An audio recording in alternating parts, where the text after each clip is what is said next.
प्रभु यीशु मसीह के प्यारों, आप सबों को जय यीशु। आज मैं एक सवाल पूछते हुए यह प्रवचन शुरू करना चाहूंगा। प्रिय भाई और बहनों, क्या आप सचमुच किस प्रकार प्रार्थना करनी चाहिए यह बात जानते हैं या नहीं? ये सच है कि प्रत्येक विश्वासी प्रार्थना करता है। प्रार्थना करने का ढंग, प्रार्थना करने का समय, प्रार्थना करने का उद्देश्य अलग अलग रहता है। कोई कोई हर दिन प्रार्थना करता है, कोई कोई विशेष अवसर पर प्रार्थना करता है, कोई कोई संडे के दिन प्रार्थना करता है, कोई कोई अपने दुख संकट में प्रभु को पुकारता है, कोई मौन साधना से प्रार्थना करता है, कोई मनन से प्रार्थना करता है, कोई रट रट के प्रार्थना करता है, कोई चिल्ला चिल्ला के स्तुति आराधना करके प्रार्थना करता है, कोई अपने हित के लिए प्रार्थना करता है, कोई अपने जरूरतों के लिए प्रार्थना करता है, कोई सारी दुनिया के लिए मध्यस्थ प्रार्थना करता है, तो कोई पिता परमेश्वर की इच्छा को जानने के लिए प्रार्थना करता है। कभी कभी लोग दूसरों को प्रार्थना करते हुए देखता है, बोलता है देखो वो कैसे प्रार्थना करता है। प्रार्थना करते समय वो बहुत गदगद होता है, उसका जो भावुक होता है, उसका शब्द में जो वेरिएशन है वो बढ़ चढ़ के बहुत सुंदर से प्रार्थना करता है, उसके आंखों में आंसू आती है, उसके जीवन में बहुत प्रभाव देखते हैं। प्रार्थना को अलग अलग ढंग से किया जाता है और प्रार्थना के बारे में लोग भी अलग अलग विचार रखते हैं। मेरे प्रिय भाई और बहनों, प्रार्थना क्या है? प्रार्थना परमेश्वर के साथ हमारी बातचीत है। प्रिय भाई और बहनों, एक डायलॉग है। एक डायलॉग बोलने से दो व्यक्तियों का बातचीत है। मतलब मैं कुछ बोलता हूं और परमेश्वर कुछ बोलता है, मैं कुछ बोलता हूं और साथ साथ मैं परमेश्वर की वाणी को सुनता हूं। कभी कभी हमारी प्रार्थना क्या बन जाती है, हम बहुत चीजों को बोलते रहते हैं, हम बहुत ही कम सुनते हैं। परमेश्वर हमारे जीवन में क्या चाहता है इसको सुनने के लिए हमारे पास समय नहीं है और हमारी प्रार्थना हमारी जरूरतों के लिए हमेशा रहता है। मेरे प्रिय भाई और बहनों, कभी कभी क्या होता है, हमारी प्रार्थना हम एक दुकान से सामान खरीदने के समान हो जाता है। हम कोई भी दुकान में जाएंगे, हमको जो चीज पसंद है उसको मांगेंगे, खरीदेंगे, पैसा देके उसको लेके आते हैं। प्रार्थना वो चीज नहीं होता है। प्रार्थना हमारी आत्मा और परमेश्वर के आत्मा के साथ जो संगति है उसको दिखाते हैं। प्रिय भाई और बहनों, यीशु मसीह के साथ उनके शिष्य लोग 3 साल घूमे फिरे। उन लोगों ने यीशु मसीह को प्रार्थना करते हुए बहुत समय देखा था। रात भर कभी कभी पहाड़ के ऊपर यीशु मसीह प्रार्थना किया करते थे और कभी कभी बड़े बड़े निर्णय लेने के पहले, उदाहरण के लिए अपने 12 चेलों को चुनने के पहले यीशु मसीह रात भर प्रार्थना की थी। तो यीशु मसीह को प्रार्थना करते हुए देखा और यीशु मसीह से सीखे और ऐसे शिष्य लोग यीशु मसीह की प्रार्थना देखकर उनसे ये पूछता है, प्रभु हमें प्रार्थना करना सिखाइए, प्रभु हमें प्रार्थना करना सिखाइए। हम देख सकते हैं लूकास के सुसमाचार अध्याय 11 के 1 में शिष्य लोग यीशु मसीह से पूछता है, प्रभु हमें प्रार्थना करना सिखाइए। प्यारे भाई और बहनों, हम लोग भी प्रार्थना कैसे है? देखो, 2 प्रकार की प्रार्थना होता है। एक प्रेयर इन द फ्लैश, दूसरा प्रेयर इन द स्पिरिट। शरीर में जो एक प्रार्थना होती है, आत्मा की एक प्रार्थना होती है। क्या इन दोनों में क्या फर्क है? शरीर की प्रार्थना वो है जो मेरे बल पर, मेरे दम पर, मेरे विचार से, मेरे सोच से मैं अपनी प्रार्थना को चलाऊंगा। कभी कभी हम देखते हैं लोग लंबे समय तक प्रार्थना को बढ़ाते जाता है, गदगद होता है, दूसरों को इंप्रेस करने के लिए, दूसरों को दिखाने के लिए लंबी लंबी प्रार्थनाएं करते रहता है। कभी ऐसा होता है, ऐसे लोगों के जीवन में प्रार्थना जीवन में बहुत तकलीफ होता है, आगे बढ़ने के लिए नहीं होता है।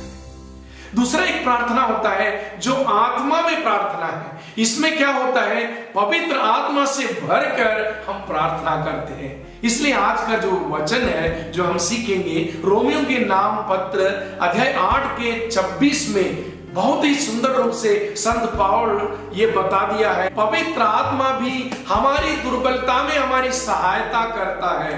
हम यह नहीं जानते कि हम कैसे प्रार्थना करना चाहिए, किंतु आत्मा स्वयं आहें भरकर जो शब्दों द्वारा प्रकट नहीं की जा सकती है, हमारे लिए विनती करता है। हम दुर्बल हैं, हमें तो कोई इसका अनुभव नहीं है, हम अपने से ऐसे सही प्रार्थना कर नहीं पाते, लेकिन आत्मा हमारे अंदर में जो आत्मा है वो आत्मा हमें सहायता करता है। हमारे दुर्बलता में आहें भरकर जो शब्द से नहीं की जा सकती है, हमारे लिए आत्मा विनती करता है। प्रिय भाई और बहनों, कितना सुंदर है आत्मा में जो प्रार्थना होता है। मैं आपको एक उदाहरण के साथ इसको समझाऊंगा। देखो, कभी आप साइकिल चलाया होगा, साइकिल चलाते समय कभी कभी चढ़ाव आता है, कभी कभी ढलान आता है। चढ़ाव के समय बहुत तकलीफ होता है, हमको तो बहुत परिश्रम करना पड़ता है चढ़ाव चढ़ने के लिए, लेकिन ढलान में हम बहुत ही आसानी से आराम से निकल सकते हैं। आत्मा में जो प्रार्थना करते हैं वो ढलान में साइकिल चलाने के समान है कि हमको कहां ले जाएंगे आत्मा, हम कहां से कहां ले जाएंगे, और हमसे जो प्रार्थना जो हम भी नहीं जानते थे वो इसी प्रकार की प्रार्थना में मिले जाते हैं। गलातियों के नाम पत्र अध्याय 4 6वां वाक्य में लिखा है, आप लोग संतान ही हैं, इसका प्रमाण यह है कि परमेश्वर ने हमारे हृदय में अपने पुत्र का आत्मा भेजा है, जो पुकार कर यह कहता है, अब्बा पिता।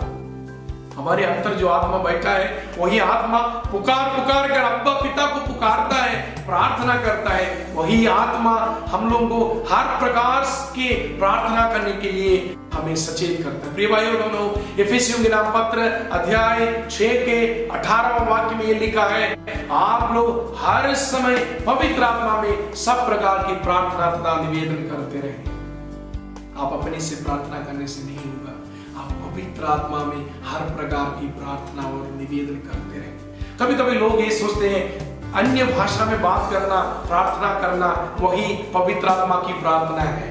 ये सच नहीं है। अन्य भाषा में बात करना पवित्र आत्मा का दान होता है, वो सबों को नहीं मिलता है, हर समय नहीं मिलता है, वो तो पवित्र आत्मा एक दान देता है। लेकिन यहाँ पर इफिसियों के नाम पत्र अध्याय 6 के 18 वाक्य में बताता है, आप लोग हर समय पवित्र आत्मा में सब प्रकार की प्रार्थना तथा निवेदन करते हैं। मेरे प्रिय भाइयों और बहनों, ऐसा है तो प्रार्थना करने के लिए हमें कौन सी गुण चाहिए? सबसे प्रथम हमें विनम्रता का गुण चाहिए।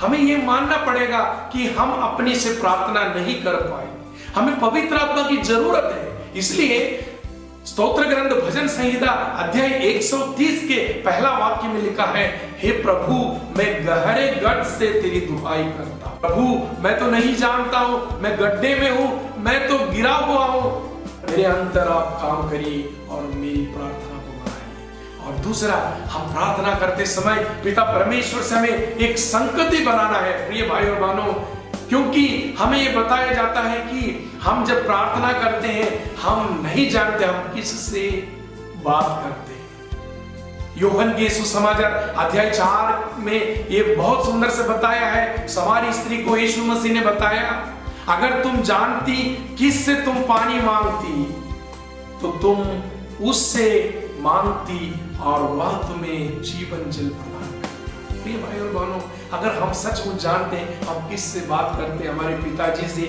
जो हम सबों की अच्छाई और भलाई चाहते हैं, तो हम उनसे क्या नहीं मांगते। हम पवित्र आत्मा की प्रेरणा से अच्छी अच्छी चीजों को मांगेंगे और हमारी प्रार्थना को आत्मा ले जाएंगे और हर प्रकार की सामर्थ्य की शक्ति से हमें भरेंगे। प्रिय भाई और बहनों, आपकी प्रार्थना केवल रटने की प्रार्थना है, आपकी प्रार्थना केवल मतलब की प्रार्थना है, आपकी प्रार्थना केवल मांगने की प्रार्थना है, तो अब से बदलो, आप पवित्र आत्मा को पुकारो और उस आत्मा की शक्ति से और सामर्थ्य से अभिषिक्त होकर आप प्रार्थना कीजिए। आइए हम प्रार्थना करें। सर्वशक्तिमान पिता परमेश्वर, हम नहीं जानते हमें किस प्रकार प्रार्थना करना है। प्रभु जी, जैसे आपके चेले लोगों ने यीशु मसीह से पूछा था, प्रभु हमें प्रार्थना करनी सिखाइए, आज हम घुटनों पर आकर तेरे सामने विनती करते हैं, प्रभु जी हमें भी प्रार्थना करना सिखाइए। हम नहीं जानते किस प्रकार हमें प्रार्थना करना है। प्रभु जी हमारी दुर्बलता में हमें सहायता देने के लिए पवित्र आत्मा को आपने हमें दिया। आत्मा आंखें भरकर जो शब्दों से प्रकट नहीं कर सकता है, उस प्रार्थना को भी आपके सामने रखते हैं। उसी आत्मा की प्रेरणा से हर समय हमेशा प्रार्थना करने के लिए हमें सिखाइए। प्रभु जी ये प्रार्थना सुनने के लिए धन्यवाद देते हैं और आदर महिमा तुझे देते हुए तेरे बेटे यीशु मसीह के नाम से हम ये प्रार्थना मांगते हैं। सुनो बड़ी दया से कबूल कर, आमीन।